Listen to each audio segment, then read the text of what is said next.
मुझसे क्या है बात कर रहा है, लेकिन वो इस बात को ज्यादा अपने ऊपर अप्लाई कर रहा था कि खुदा जो है वो सिर्फ मुझे नहीं बचाना चाह रहा, बल्कि वो क्या कर रहा है, पूरे घराने को बचाना चाह रहा है।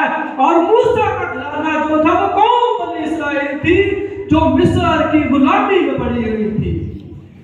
ये बात यशुआ भी जान चुका था कि जिस तरह खुदा ने बड़े बड़े मौजज़े किए उसकी जिंदगी में, किसकी जिंदगी में, मूसा की जिंदगी में, कौम बनी इस्राएल की जिंदगी में खुदा ने बड़े बड़े मौजज़े किए, तो वो इस बात को जान चुका था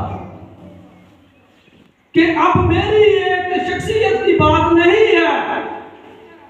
इसीलिए यशुआ अपने लोगों को, कौम बनी इस्राएल को, जब मूसा खुदा के हजूर में रहमत फरमा में इंतकाल कर गए, तो यशुआ को पहले ही अनॉइंटिंग कर चुके थे। वो खुदा ने कह दिया कि तू अब यशुआ, नून के बेटे यशुआ को क्या कर, ब्लेस कर, इसे अनॉइंट कर, ताकि ये कौम बनी इस्राएल को क्या करेगा, मुल्क मौता में क्या करेगा, लेकर जाएगा।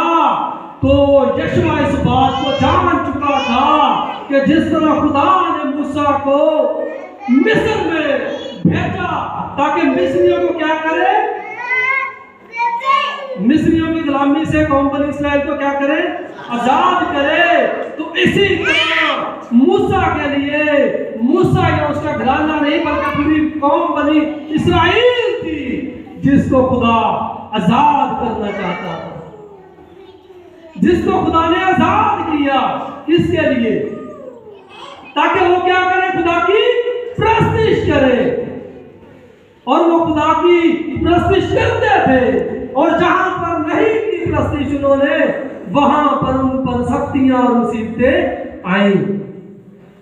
जिस तरह कौम बनी इस्राएल खुदा को अपना निजात दहिंदा कबूल करते और प्रस्तिश करते थे, वैसे ही खुदा उनके साथ क्या करता था, उनको ब्लेसिंग देता था, बरकत देता था। और जहां पर वो खुदा से दूर होते, पीछे हट जाते थे, वहां पर उन पर मुसीबतें आती थी। खुदा के कलाम अक़दस में, यकूब के खत में लिखा है कि खुदा किसी की भी हलाकत नहीं चाहता, बल्कि यही चाहता है कि हर एक की तौबा तक नौबत पहुंचे। कुछ लोग हैं वो अपने ऊपर ना अप्लाई कर लेते हैं इन चीज़ों को कि पता नहीं खुदा साढ़े ना की वैर है। मैंने बहुत से लोगों को ऐसी बातें करते सुना है कि वो खुदा ही जरा की अपनी मुसीबत जाए, अपनी परेशानी लगी करते ने, मौजा बना लेंदे ने, खुदा ही रद्द कर रहे होंगे ने अपने अल्फाज। तो क्या वहां पर अगर यीशुआ लोगों को, कौम बनी इस्राएल को, क्योंकि यीशुआ को भी पता था कि अब मेरा क्या है, आखिरी वक्त है, मैं अब इस जहाने फानी से कूच करने लगा हूं, तो इससे पहले कि वो कूच करे, इंतकाल करे, वो कौम बनी इस्राएल को बता रहा है कि अब आपने क्या करना है, मैं भी जा रहा हूं, मेरे बाद जो काजी, जो बादशाह, कोई भी लीडर आए, तो आपने उसके साथ मिलकर क्या करना है, खुदा उनकी प्रस्तिश करनी है। लेकिन इससे पहले कि आप प्रस्तिश करें, मैं आपको यह बात बता देता हूं कि खुदा ने मुझे कहा कि आप क्या करो, वो खुदा चुन लो या वो देवता चुन लो, वो देवता चुन लो जिसकी तुमने प्रस्तिश करनी है, क्योंकि तुम कहां से आए हो, अमूरियों के मुल्क से। मिस्रियों में से वो कितने 100 साल तक वहां पर क्या करते रहे, गुलामी करते रहे। और मिस्री क्या करते थे, मिस्री ऑलरेडी ही बुत मजहब लोग थे, वो बुतों की पूजा करते थे, ये लोग उनमें रह चुके थे। और हो सकता है कुछ लोग इन चीजों को अप्लाई भी अपने ऊपर करते होंगे, और देवताओं के जरिए सब कुछ मिलता है। तो खुदावंद हमें सिखाना चाहता है कि हमें प्रस्तिश किस तरह करनी चाहिए। मैं पहले भी एक दिन यहाँ पर बता रहा था कि मेडिकल साइंस कहती है कि जब एक शख्सियत चर्च में या अपनी पर्सनल दुआ करती है तो वो कितनी देर के लिए उसे करनी चाहिए। मेडिकल साइंस कहती है कि एक शख्सियत कोई भी अगर अपना काम करती है तो वो उसे आधा घंटा अपने अंदर से ही, अपने दिमाग में से निकलने के लिए लग जाता है।